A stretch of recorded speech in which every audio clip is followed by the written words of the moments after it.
Hello, we're in Malta, and I want to discuss the current prevailing doctrine in Malta for the acquisitions in the museums. And I'm English, and I spend half the year here and half the year in England.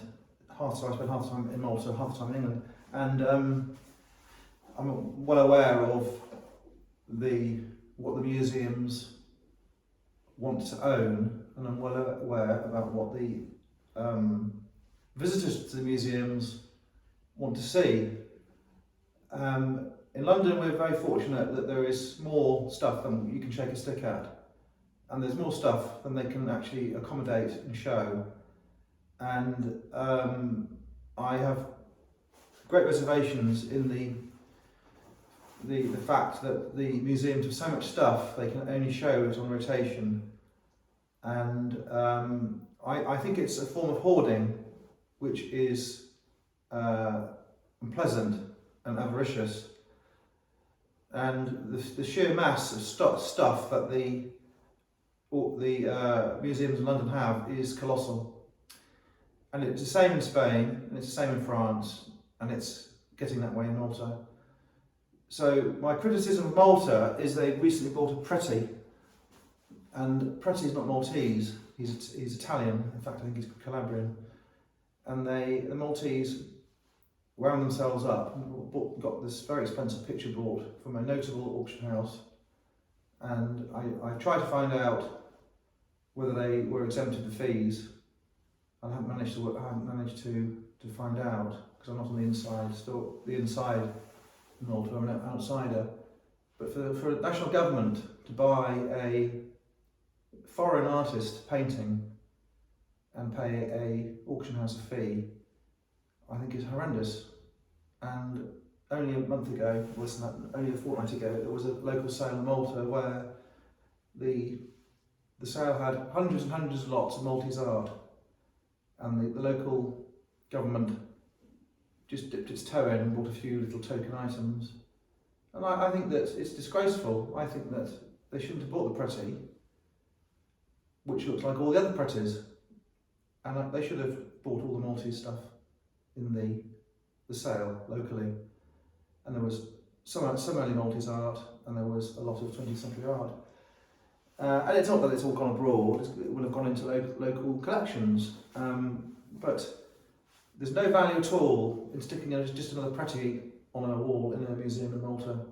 There's enough of them in the churches, there's enough of them elsewhere, and there's enough of them already on show. And I think the contribution that one painting, which cost over €1 million, will give is zero. It's just going to hog space, it's just going to cost a lot of money to conserve and ensure and ventilate, guard. And I think that it's a similar thing in London.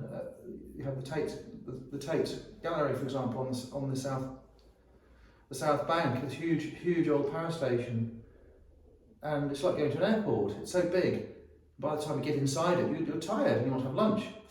And they have this paucity of display. They have these big white rooms with a few little things in, all spread out. And they like to use the word installation, and they like to use the word exhibition. And it's all about presentation.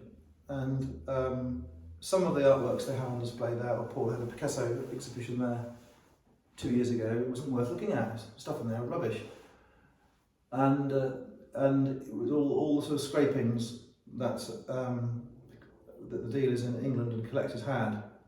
And by virtue of these products being loaned to the Tate, it merely inflated the value of these objects belonging to third parties, because they were able to say it had been exhibited at the Tate. So that there's this grooming of pictures. There are these museums which are hoarders. If they're hoarding gold or medicine or land, people wouldn't want them to do it. And just because they're hoarding paintings, why should they hoard paintings? Why should these institutions have tax-free money, tax-free buildings? Why should these rich institutions be charging people to pay to look at the objects which none of them bought, not a lot of them in England anyway, it was given as legacy. So I get very annoyed with the prevailing academic and fashionable dominance of these people who are running these institutions. And I think when it comes to Malta, you're a tiny island in the Med, and just to fill the museums with all this stuff from Caravaggio, who's not a Maltese either, and Preti, is really backward. There was a painting in Valletta in the cathedral by Caravaggio called The Writings of St. Jerome, and the one they have there is a copy that Caravaggio did himself of another one in Rome. So it's not as if all these Caravaggios are first editions, to use an expression. Some of them are copies, and I think that if you've seen a Caravaggio or a Preti, you've seen them all. You've seen them all, and Canaletto is another example. If you've seen one Venice Canaletto, you don't need to see another one. They're mass-produced fundamentally using perspective with teams of painters. Though they're wonderfully executed and beautiful things and valuable things, of course they are. They're not really a lot of interest, really.